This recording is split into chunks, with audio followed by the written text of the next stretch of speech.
8 मई इसी दिन 77 साल पहले जर्मनी की सेना ने एलाइड पावर के आगे हथियार डाले। नाजियों को हराने में जितना योगदान अमेरिका, ब्रिटेन और फ्रांस का था, उतना ही भारत और गुलाम देशों का। एनवाईटी की रिपोर्ट के मुताबिक सेकेंड वर्ल्ड वॉर के नाम पर करीब 6 साल तक चले खून खराबे में भारत के करीब 25 लाख जवानों ने हिस्सा लिया था।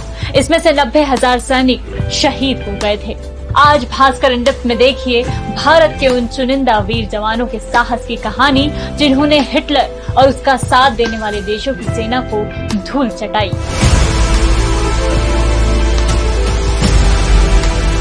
पुडुचेरी के रहने वाले मिशेलेट माधवन महज 28 साल के थे जब वो नाजी सेना की क्रूरता के शिकार हुए। पेरिस की सरबोन यूनिवर्सिटी में पढ़ाई करते हुए उनकी दोस्ती फ्रेंच कम्युनिस्ट पार्टी के सदस्यों से हुई। वो कम्युनिस्ट पार्टी से जुड़े, फ्रेंच रेजिस्टेंस मूवमेंट का हिस्सा बने और हिटलर की सेना के खिलाफ जंग में कूदे।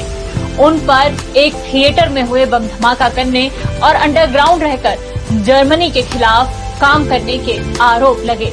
माना जाता है कि जिस बम धमाके के पीछे मिशेलेट थे, उसमें 2 नाजी अफसर मारे गए थे, जिसके चलते नाजी सेना ने 9 मार्च को उन्हें गिरफ्तार किया। गिरफ्तारी के बाद मिशेलेट को पेरिस में बने एक कंसंट्रेशन कैंप में काफी समय तक टॉर्चर किया गया और बाद में हत्या कर दी गई। अब किस्सा शेर की तरह टूट पड़ने वाले प्रकाश सिंह चिप का। 1945 में प्रकाश सिंह चिप करीब 32 साल के थे। बर्मा में उनकी तैनाती ब्रिटिश सेना के 14वीं बटालियन में की गई। जंग के दौरान उनके घुटने पर गोली लगी। गोली लगने के बाद वो खड़े नहीं हो पा रहे थे। उन्हें सुरक्षित जगह ले जाया गया। तभी उनकी बटालियन का नेतृत्व कर रहे कमांडिंग अधिकारी को गोली लगी और वो जमीन पर गिर गए। अपने कमांडिंग अधिकारी को घायल देख खुद घायल होने के बाद भी चिप उठ खड़े हुए। उन्होंने अपनी पोजीशन संभाली, घंटों तक जापानी सेना का सामना किया, लेकिन आखिर में चिप शहीद हो गए। एक और किस्सा इसी साल का है। 23 साल के फजलुद्दीन 10 बलूच रेजिमेंट के 7वीं बटालियन में तैनात थे। बर्मा में पोस्टिंग के दौरान नाजी सेना के एम्बुश में उनकी पूरी बटालियन 3 बंकरों के बीच फंस गई।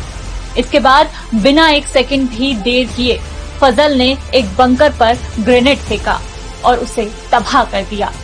हैवी फायरिंग चल रही थी, तभी तलवार से फजल पर हमला हुआ।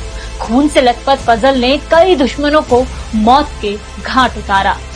इन वीरों की कहानी सिर्फ एक वानगी है। इतिहास में ऐसे कई वीर जवान हैं जिनका जिक्र नहीं होता, लेकिन उनका काम आज भी पूरे सम याद